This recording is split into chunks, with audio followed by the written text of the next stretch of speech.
Job పరంగా హైదరాబాద్ వచ్చాను sir. వస్తే నాకు మా ఆయన పరిచయం అయ్యాడండి. పరిచయం అయ్యి ఇలాగా నాకు మా అమ్మ నాన్న లేరని అతనికి తెలుసు. అతను తెలిసి మళ్ళీ ఇలాగ పరిచయం అయ్యాడండి. అది కాస్త ప్రేమగా మారిందండి. అంటే నాకు మా అమ్మ నాన్న లేక నాకు అమ్మ నాన్నగా చూసుకుంటున్నాడని నేను ఇష్టపడ్డాను సార్. అంతకుముందు వేరే అఫైర్స్ ఏం లేదు సార్ నాకు. అతన్నే ఇష్టపడ్డాను. ఇష్టపడి నన్ను పెళ్లి చేసుకున్నాడు సార్. 2022లో జనవరి 28న నన్ను పెళ్లి చేసుకున్నాను సార్. 28న చేసుకుని సార్ నాకు జూలై నెలలో నాకు పాప పడింది సార్ కడుపులో. పడ్డాక మళ్ళీ అప్పటి నుంచి ఇలా మరదలు ఫోన్ చేసి చెప్పింది సార్ నాకు ఇలాగా పెళ్ళి అయింది అతనికి అది ఇది అనుకుని. నాకు తెలియదు సార్, అది నాకు చెప్పలేదు, నాకు తెలియదు సార్. ఇప్పుడు ఏమంటున్నాడంటే నేను చెప్పాను నీకు, చెప్పి చేసుకున్నా అంటే చెప్పి ఏమో చేసుకుంటాను సార్. నేను నెలకు 1,00,000 రూపాయలు సంపాదించేదాన్ని నేను ఎలా చేసుకుంటాను సార్ అతను. నా జీవితం అంతా నాశనం చేస్తాడు సార్. వాళ్ళేమో ప్రెగ్నెంట్ టైంలో వచ్చి కొట్టేశారు నన్ను. 7th మంత్ వచ్చి వాళ్ళ వాళ్ళు కూడా వచ్చి నన్ను కొట్టేశారు అందరూ. ఆయన కూడా జాబ్ సార్. జాబ్ లోనే పరిచయం మధు అండి సార్. తను విజిస్ట్ సార్.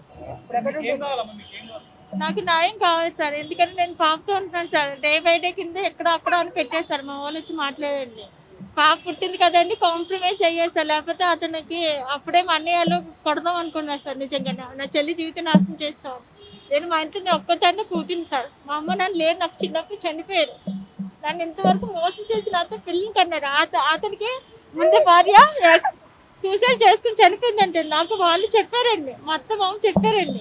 ఆ సూసైడ్ అయితే ఈమెతో రిలేషన్లో ఉన్నారండి. ఆమె సూసైడ్ చేసుకుని చనిపోయిందంటే ఈమెతో ఉంటుంటే. ఆవిడకి 2 పిల్లలు అంటే ఈవిడికి 2 పిల్లలు అంటే నాకు తెలియదండి. తెలిస్తే నలుగురు పిల్లలు ఉండి ఎవరు చేసుకుంటారని చెప్పాను నేను. నా జీవితం ఎటు కాకుండా అయిపోయిందండి. ఇప్పుడు పిల్లతో ఉన్నానండి. నాకు ఒకటి ఆస్తమా కూడా ఉందండి. రాదు నాకు, ఏదైనా ఇది చేసినా గాలి ఆడతాం. ఆస్తమా కూడా ఉంది. నన్ను పట్టించుకోవట్లేదు. ఒక డే బై డే అక్కడ డే బై డే ఇక్కడ పెట్టారండి. అది కూడా ఉండట్లేదండి. ఈవిడ లాగేసుకుందండి మొత్తం. ఇప్పుడు నా పరిస్థితి ఏంటి, నా పాప పరిస్థితి ఏంటండి. నా పిల్లలతోటే ఉండాలి కదండి. అది 4 పిల్లలు ఉన్నారు కదండి. అతను ఆ పిల్లలతో ఉంటే సరిపోను కదండి. నాదేం 25 years, ఆయనకేమో 45 years అండి. ఎలాగండి చెప్పండి. ఇటు కాకుండా నా జీవితం అయిపోయిందండి. నాకు న్యాయం జరగాలని కోరుకుంటున్నానండి, అంతే. ఉన్నాయండి ప్రూఫ్స్. పెళ్లి చేసుకున్నట్టు వీడియో ఉందండి, పెళ్లి ఫోటోలోనే బర్త్ సర్టిఫికేట్ లో కూడా ఉన్నారండి. చేతికి చేసుకున్నాడండి, ఇంట్లోనే చేసుకున్నాడండి. నాకు మ్యాచెస్ వస్తున్నాయని నాకు తాళి కట్టేశాడండి.